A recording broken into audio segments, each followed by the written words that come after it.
Bienvenue dans un voyage au cœur des œuvres qui ont façonné notre culture. Ce soir, nous plongeons dans les landes sombres et brumeuses d'Écosse, un endroit où les ombres s'étirent et où le destin se dessine dans les murmures du vent.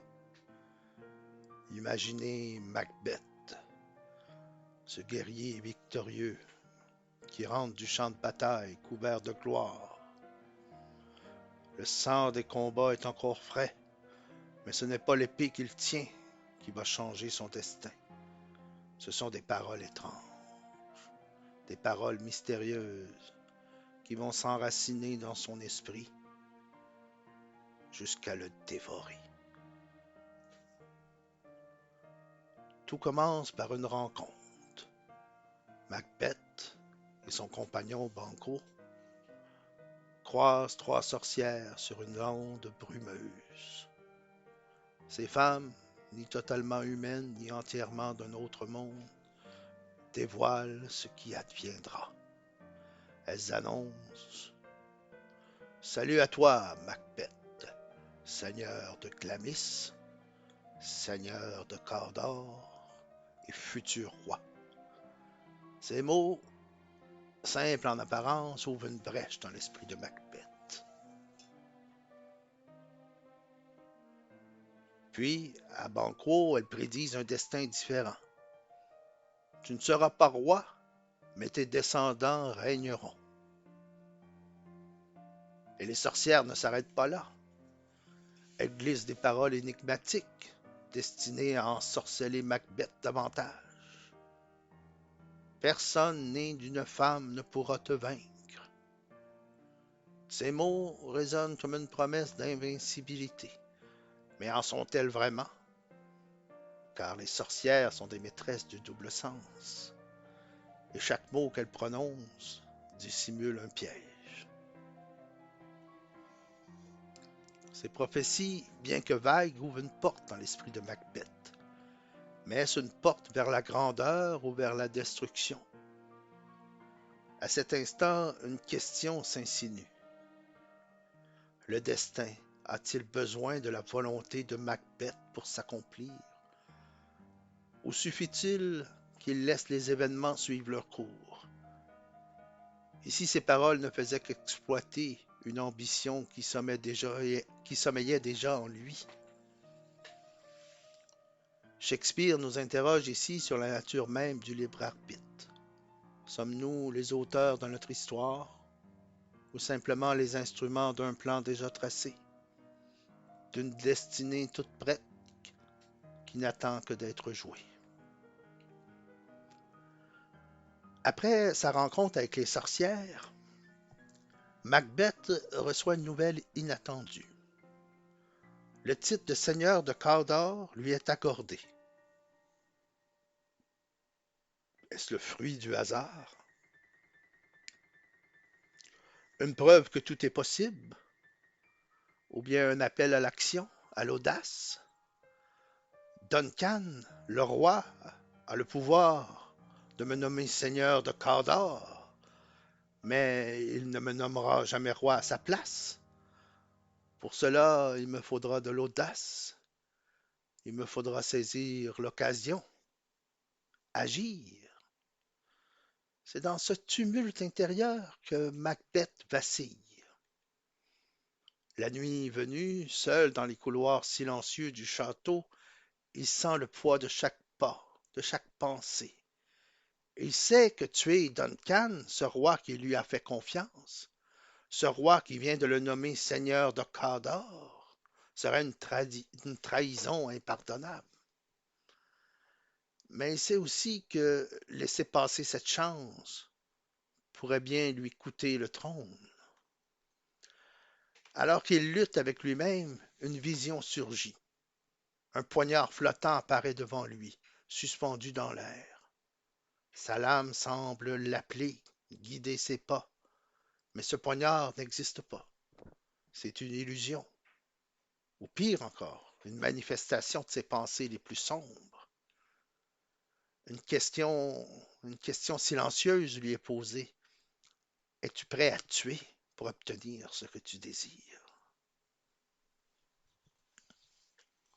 C'est là que réside tout le tragique de Macbeth.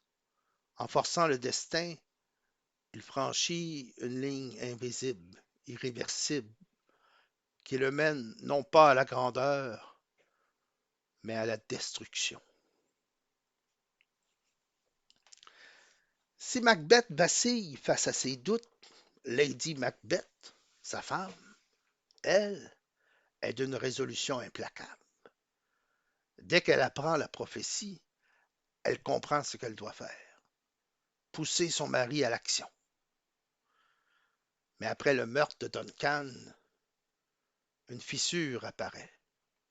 Le sang qu'elle a vu couler devient une vision obsédante.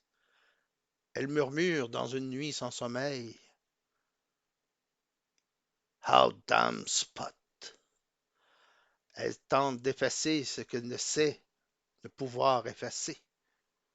La culpabilité agit comme un poison lent. Lady Macbeth, si forte au départ, devient la plus fragile. Macbeth a obtenu ce qu'il désirait, le trône, mais la couronne qu'il porte pèse lourdement sur lui.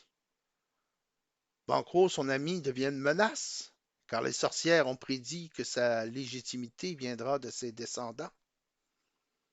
Macbeth envoie des assassins pour les tuer. Banquo meurt, mais Fléance, son fils, survit. Et c'est ici qu'intervient une figure clé de l'histoire. Macduff, loyal envers Duncan, puis méfiant envers Macbeth, Macduff devient un opposant farouche au nouveau roi. Il incarne la justice et la rébellion face à la tyrannie. Mais Macbeth, consumé par la paranoïa, le perçoit comme une menace. Et lorsque Macduff fuit pour rejoindre Malcolm, le fils de Duncan, en Angleterre, Macbeth ordonne un acte d'une cruauté extrême, le massacre de toute la famille de Macduff. Pour Macduff, ce n'est plus seulement une question politique, c'est une affaire personnelle, une vengeance. Macbeth pensait éliminer une menace, mais il n'a fait qu'allumer un feu qui le consumera tout entier. Chaque crime qu'il commet l'éloigne un peu plus de son humanité et précipite sa chute dans la folie. Dans le dernier acte, Macbeth est seul. Son château, symbole de son pouvoir, est assiégé. Les murs, comme son empire intérieur, s'effondrent autour de lui. Lorsque Macduff le confronte, il apprend une vérité glaçante. Personne né d'une femme ne pourra te vaincre, lui avaient dit les sorcières. Mais Macduff, né par césarienne, échappe à cette règle. Pour nous, modernes, cette interprétation peut sembler peu convaincante. Pourtant, dans le contexte de Shakespeare, elle fonctionne parfaitement. Les sorcières jouent sur l'ambiguïté de leurs paroles, manipulant Macbeth en exploitant sa confiance aveugle dans ce qu'il croit être une garantie d'invincibilité. Dans ce combat final, Macbeth tombe. Il comprend trop tard que son ambition n'a servi qu'à accomplir la prophétie des sorcières, assurant la légitimité des descendants de Banquo.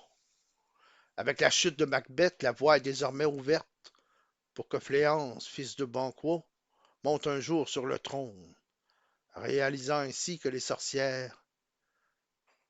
que les sorcières avaient annoncé.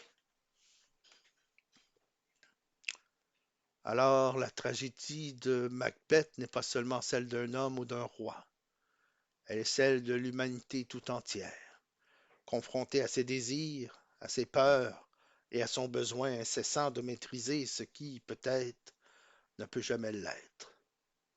C'est là que réside toute sa force, et c'est pour cela que Macbeth continue de nous hanter, des siècles après avoir été écrit. Si vous avez apprécié cette exploration, n'hésitez pas à vous abonner pour découvrir d'autres œuvres qui ont marqué notre littérature. Ensemble, poursuivons ce voyage au cœur des œuvres qui ont façonné notre culture.